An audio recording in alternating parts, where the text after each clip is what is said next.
Question number 7वां देखिए, लिखा है एक शंकु के आधार की त्रिज्या 3.5 सेंटीमीटर तथा ऊंचाई 12 सेंटीमीटर है, तो शंकु की तिर्यक ऊंचाई तथा आयतन ज्ञात करो। बहुत ही आसान प्रश्न है जो कि कई बार एग्जाम में आया है। 2024 में, 23 में, 22 में, 20 में लगातार ये प्रश्न क्या हुआ है, रिपीट हुआ है। समझ रहे हो? तो ये क्वेश्चन बहुत ही इंपॉर्टेंट है, आपके एग्जाम में आ सकता है। तो लिखा है कि एक शंकु के आधार की त्रिज्या 3.5 सेंटीमीटर है।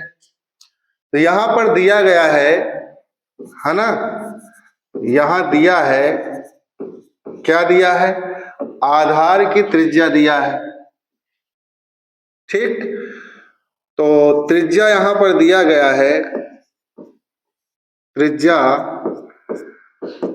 कितना दिया है, 3.5 सेंटीमीटर है ना, तथा ऊंचाई 12 सेंटीमीटर। ऊंचाई यहां पर दिया गया है, ऊंचाई 12 सेंटीमीटर। ठीक, अब हमसे कह रहा है शंकु की तिर्यक ऊंचाई।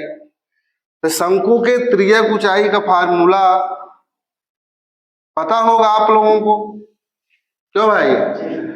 तो शंकु की तिर्यक ऊंचाई हमसे पूछ रहा है, तो तिर्यक ऊंचाई का फार्मूला क्या होता है, L बराबर करणी के अंदर h स्क्वायर और धन में r स्क्वायर, यही तो होता है तिर्यक ऊंचाई का। तो अब यहाँ पे हम क्या लिखेंगे, मान लिखेंगे भैया। तो L बराबर, ध्यान से देखिए, यहाँ h का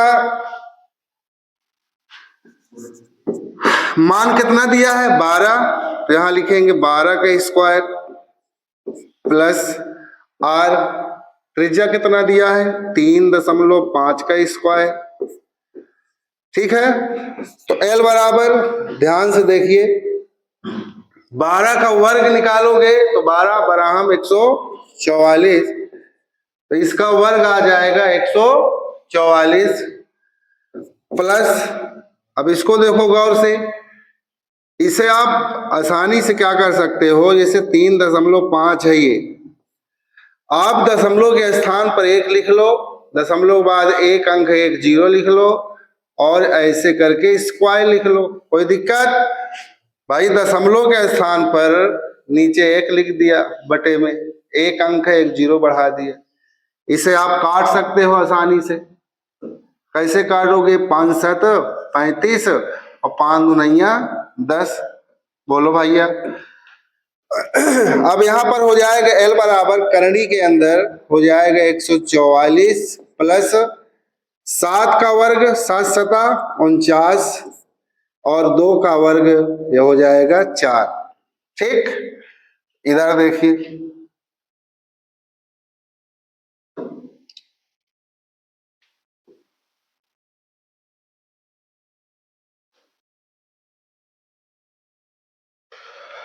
तो यहां पर देखिए भैया, L बराबर यहां हो जाए करणी के अंदर, ध्यान से 4 का इधर गुणा करा दो, 4 चौको 16 और 4 चौको 16 1 17 और 4 के 4 और 1 5, समझ रहे हो ना? भिन्न तो आता होगा, इधर करेंगे तो हो जाएगा प्लस में 49 और बटा क्या लिखा है भैया, 4।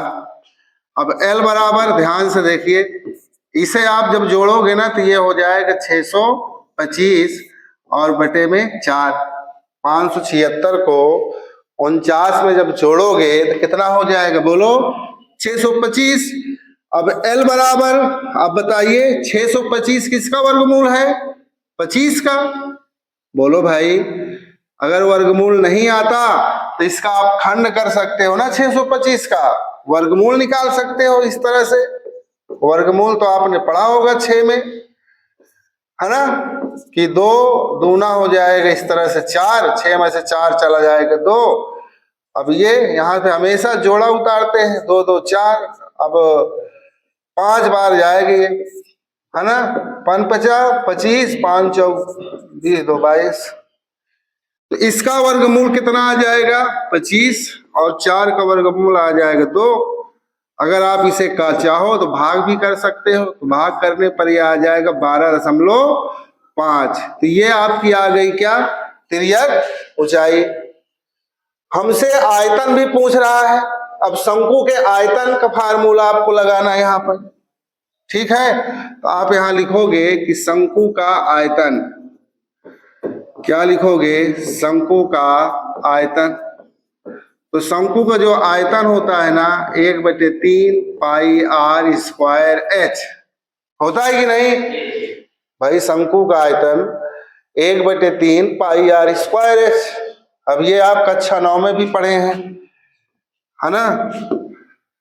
तो यहां पर देखिए, यहां हो जाएगा 1/3 गुणा पाई का मान आप रख सकते हो 22/7 गुणा आर। आर का मान कितना दिया है 3.5, तो आर के दर पर आप लिखिए 3.5। अब यहाँ स्क्वायर स्क्वायर लगा दो। एच ऊंचाई कितना 12, तो ऊंचाई के दर पर आप 12 लिख दो, सिंपल सी बात। अब यहाँ हो जाएगा 1/3 गुणे 22/7। अब इसको स्क्वायर लगा है 3.5 का स्क्वायर, इसे कितनी बार लिख सकते हैं 2 बार। यहाँ हो जाएगा 3.5 गुणे 3.5 और गुणे में हो जाएगा 12। अब यहाँ देखिए कट रहा है, ये 7 एकन्नम 7, 7 पचे 35, बोलो 3 एकन्नम 3 और 3 चौको 12, ये सब कट रहा है। तो 22 गुणे 0.5 गुणे 3.5 गुणे यहाँ हो जाएगा 4। समझ रहे हो ना। अब इसका गुणा करा दो, 22 का करा दे, तो 22 पंचे हो जाएगा 110, 22 पंचे 110। एक अंक पहले दशमलव लगाओ क्योंकि यहां भी लगा है। अब इसको करो 4 पंचे 20 और 4 3 12 और 12 2 14, एक अंक पहले दशमलव यहां भी लगा दो। अब देखो 11 चौको 44 और 11 एकन्नम 11 और 11 4 15, 154 घन सेंटीमीटर ये आपका क्या आ गया, बोलो आयतन आ गया, है ना। तो आपको समझ में आया होगा। बहुत ही इंपॉर्टेंट क्वेश्चन है जो कि 24 में 23 में 22 में 20 में आया हुआ प्रश्न है। ठीक, समझ में आया भैया। चलिए, तो नेक्स्ट क्वेश्चन जो है आपका,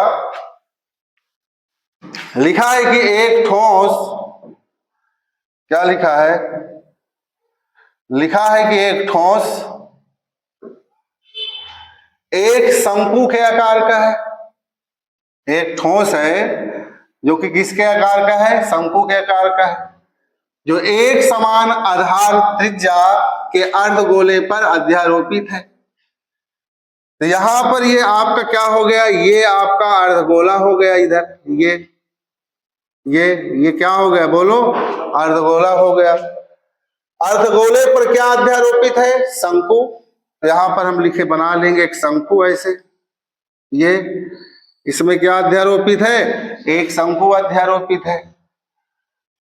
यदि अर्धगोले का वक्रपृष्ठ और शंकु का वक्रपृष्ठ क्या हो, समान हो, मतलब अर्धगोले का वक्रपृष्ठ और शंकु का वक्रपृष्ठ क्या हो, समान हो। बोलो भाई, कक्षा 9 में पढ़े हैं ना, शंकु का आयतन, अर्धगोले का आयतन, ये सारा चीज पढ़ चुके हो। तो कह शंकु का वक्रपृष्ठ और अर्धगोले का वक्रपृष्ठ दोनों ही क्या है, समान हो। तो शंकु की त्रिज्या और ऊंचाई का अनुपात ज्ञात करो। ये भी देखिए 2025 में 24 में 23 में 22 में लगातार ये प्रश्न रिपीट हो रहा है, 22 23 24 25। समझ रहे हो कि नहीं। तो इसे सिंपल सी बात है भैया, यहां पर ये शंकु की ऊंचाई को आप मान लीजिए कि ये क्या है, h है, और इसकी तिर्यक ऊंचाई को मान लीजिए क्या है, l है, और इसकी त्रिज्या को मान लीजिए क्या है, l है। हाँ, शंकु की त्रिज्या क्या है भाई? आप दोनों की त्रिज्या एक ही होगी, अर्धगोले की भी और शंकु की, दोनों, क्योंकि एक ही अर्धगोले पर ही ये क्या है, अध्यारोपित है। और इसको थोड़ा सा लिख लो कि माना शंकु की जो है त्रिज्या, ऊंचाई L है, ऊंचाई H है और आधार की त्रिज्या क्या है, R है। ये लिख लो, माना शंकु की त्रिज्या, माना शंकु की त्रिज्या, माना शंकु की त्रिज्या R तथा त्रिज्यक ऊंचाई L तथा त्रिज्यक ऊंचाई L, समझ रहे हो ना, और ऊंचाई क्या है बोलो, L है। अब प्रश्न में हमसे कह क्या रहा है, प्रश्न में कह रहा है कि शंकु का वक्रपृष्ठ और अर्धगोले का वक्रपृष्ठ दोनों क्या होंगे, समान होंगे। तो यहां पर आप लिख लो प्रश्नानुसार, क्या लिख लो, प्रश्नानुसार शंकु का वक्रपृष्ठ, यहां लिखोगे शंकु का वक्रपृष्ठ, तो शंकु का वक्रपृष्ठ बराबर किसका वक्रपृष्ठ बोलो, अर्धगोले का वक्रपृष्ठ, बोलो भैया। तो दोनों के वक्रपृष्ठ क्या है, आसान है। अर्धगोले का वक्रपृष्ठ, शंकु का वक्रपृष्ठ और अर्धगोले का वक्रपृष्ठ दोनों ही क्या है, समान है। प्रश्न में देखिए जरा गौर से, यदि अर्धगोले का वक्रपृष्ठ तथा शंकु का वक्रपृष्ठ समान है, तो शंकु का वक्रपृष्ठ अर्धगोले के वक्रपृष्ठ के क्या है, बराबर है, समान का मतलब। अब आपको पता होगा कि शंकु के वक्रपृष्ठ का फार्मूला होता है क्या, पाई आर एल, बोलो होता है कि नहीं? शंकु का जो वक्रपृष्ठ होता है पाई आर एल। अर्धगोले का वक्रपृष्ठ जो होता है, बोलो, गोले का वक्रपृष्ठ 4 पाई आर स्क्वायर और अर्धगोले का आधा हो जाएगा तो 2 पाई आर स्क्वायर। गौर से देखो भैया, है ना, ये पाई पाई दोनों तरफ क्या हो गया, कैंसिल। एक आर से एक आर क्या हो गया, कैंसिल। भैया दोनों तरफ आर है ना, इधर भी आर स्क्वायर और इधर भी आर, तो एक एक आर क्या करेंगे, कैंसिल करेंगे। तो यहां बचेगा क्या, एल बराबर, इधर क्या बचा, 2 बचा, इधर आर स्क्वायर था, आर स्क्वायर का मतलब 2 आर, तो एक एक आर कैंसिल हो गया दोनों तरफ से, बचा क्या, एक आर इधर बच रहा है। अब शंकु की त्रिज्यक ऊंचाई का फार्मूला आपको पता होगा कि ये होता है एच स्क्वायर धन में आर स्क्वायर बराबर इधर क्या 2r। तो सिंपल सी बात है, जब बराबर के एक तरफ करनी का चिन्ह आ जाए, समझ रहे हो ना, तो उस करनी को हटाने का एक ही तरीका है, दोनों पक्षों का क्या करा दो, वर्ग कर दो, रूट ऑटोमेटिक हट जाएगा। यहां पे लिखेंगे दोनों पक्षों का वर्ग करने पर, दोनों पक्षों का वर्ग करने पर, तो दोनों पक्षों का वर्ग करा दो भैया, समझ रहे हो, तो वर्ग कराओगे, चलो भाई लिख लेते हैं, एच स्क्वायर धन में आर स्क्वायर, इसका ये वर्ग करा दिया और इधर ये 2r इसका भी ये वर्ग करा दिया। अब स्क्वायर रूट क्या हो जाएगा, हट जाएगा, यहां बचेगा एच स्क्वायर और धन में आर स्क्वायर, यहां 2 का वर्ग हो जाएगा 4r स्क्वायर, आर स्क्वायर को उधर ले जाओ प्लस आर स्क्वायर को उधर पक्षांतर कर दो, तो यहां हो जाएगा एच स्क्वायर बराबर 4r स्क्वायर और माइनस में आर स्क्वायर। तो एच स्क्वायर बराबर 4 में जब 3 एक चला जाएगा, घट जाएगा, तो बचेगा 3r स्क्वायर। बोलो हमसे किसका अनुपात पूछ रहा है, बोलो भाई, हमसे पूछ रहा है कि शंकु की त्रिज्या और ऊंचाई। तो ऐसा करो, इसको इधर लाओ बटे में या इसको उधर ले जाओ, जैसे भी करना हो आप कर सकते हो, क्योंकि दोनों की हमसे त्रिज्या और उसके ऊंचाई पूछ रहा है। तो आप इसको इधर ले जाओ, इधर तो जब इधर ले जाओगे तो ये हो जाएगा, बोलो भाई, ये इधर चला आएगा। एच स्क्वायर उधर ले जाओगे 3 इधर आ जाएगी, तो इधर बचेगा 1/3, यहाँ हो जाएगा आर स्क्वायर और बचे बटे माँ एच स्क्वायर। अब स्क्वायर भी हटाने के एक ही तरीका भैया, इसको ऐसे लिख लो, देखो ध्यान से इधर आप, ये 1/3 है, 1 मिनट,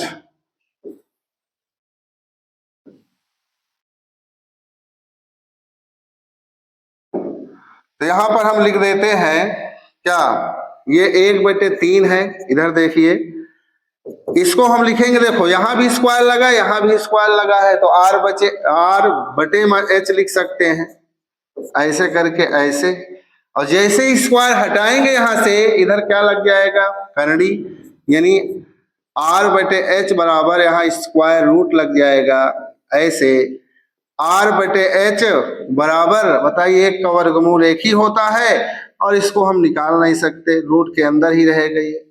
तो आपका जो आंसर आ गया भैया, जो हमसे पूछ रहा था, वो आ गया r/h बराबर 1/3, या तो इसे हम ऐसे भी लिख सकते हैं, समझ गए ना। तो यही आपके क्या आ गए, बोलो, आंसर आ गए। समझ में आया कि नहीं आया? तो चलिए अगला क्वेश्चन